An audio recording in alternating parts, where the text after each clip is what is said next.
The moment he drove away, the sound of gravel snapping under his tires felt louder than a gunshot, because it was the sound of a life collapsing without warning, without mercy, and without a single goodbye.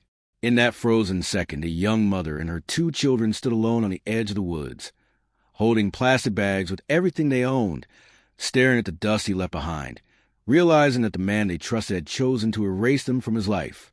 If you believe that silent heroes deserve second chances, and that ordinary people can survive the impossible, take a moment right now to like, comment, share, and subscribe to this channel, because stories like this are about the strength the world often overlooks. Her name was Emily Carter, a Christian woman born and raised in a small town in Ohio, where faith was taught early and hope was something people believed came naturally. Emily had never imagined her life would unravel the way it did. She married young, believing love and commitment would protect her family from hardship, but years of quiet emotion neglect slowly turned into financial control and then into abandonment. When her husband disappeared, he didn't just leave emotionally. He emptied their account, canceled the lease in his name, and vanished, leaving Emily with her 11-year-old son Noah and her 7-year-old daughter Grace, and nothing else. The landlord showed no sympathy. The phone number she called led nowhere, and by nightfall, the 3 of them were walking toward the forest bordering the town, because there was simply nowhere else to go. The woods were not a place Emily had ever feared before, but that night they felt enormous and unforgiving. The air smelled of damp soil and fallen leaves, and the sky darkened faster than she expected. Grace's small hand shook in hers, and Noah tried to act brave, carrying the heaviest bag without being asked. Emily's heart ached with guilt, but she forced herself to stay steady, reminding herself that panic would not feed her children or keep them warm. As they moved deeper into the trees, Emily noticed a massive fallen oak, its roots torn up and exposed from an old storm. Beneath it was a hollow space, shielded from the wind, hidden from view, and large enough for 3 small bodies. With no other choice, she knelt down and began clearing the dirt with her bare hands. That first night under the fallen tree was the longest night of Emily's life. The ground was cold, uneven, and unforgiving, and every sound in the forest felt amplified. She wrapped her arms around her children and prayed silently, asking God not for comfort, but for strength, because strength was what they needed most. She told herself it was temporary, just one night, just until morning. But deep down, she knew this was the beginning of something much harder. The hole beneath the tree became their shelter, not because it was safe, but because it was all they had. Emily stayed awake until dawn, listening, watching, ready to protect her children from anything that came close. Days blended into each other as survival became their routine. Emily left the children hidden during daylight hours while she walked back toward town, searching for food, odd jobs, and any sign of help that didn't involve losing her children to the system.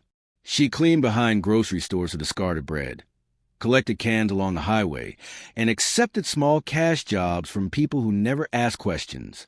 Noah learned to gather firewood carefully, his childhood slipping away with every responsibility he took on. Grace learned how to stay quiet, how to make games out of nothing, how to smile even when her stomach hurt from hunger. Emily watched her children change too fast, and it broke her heart, but also fueled her determination to keep going. As autumn turned to winter, the forest transformed into a place of constant danger. The temperature dropped sharply, and the wind cut through the trees like a blade.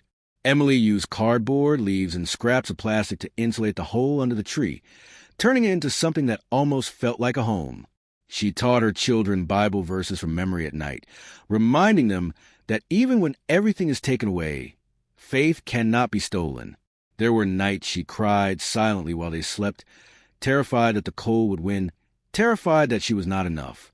But every morning, she stood up, brushed the dirt from her clothes, and chose to survive again. What Emily did not realize was that her quiet fight was being noticed.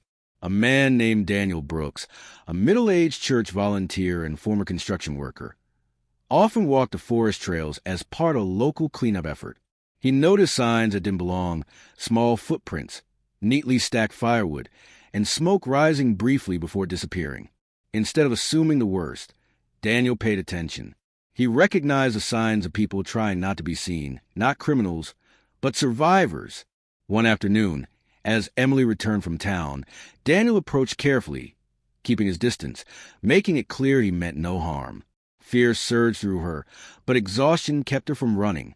She listened, guarded, as he explained who he was and why he was there. Daniel didn't ask questions that made Emily feel ashamed. He didn't threaten, judge, or lecture. He simply saw a mother doing everything she could to protect her children. Over the following weeks, he returned quietly, bringing supplies one piece at a time so as not to overwhelm them.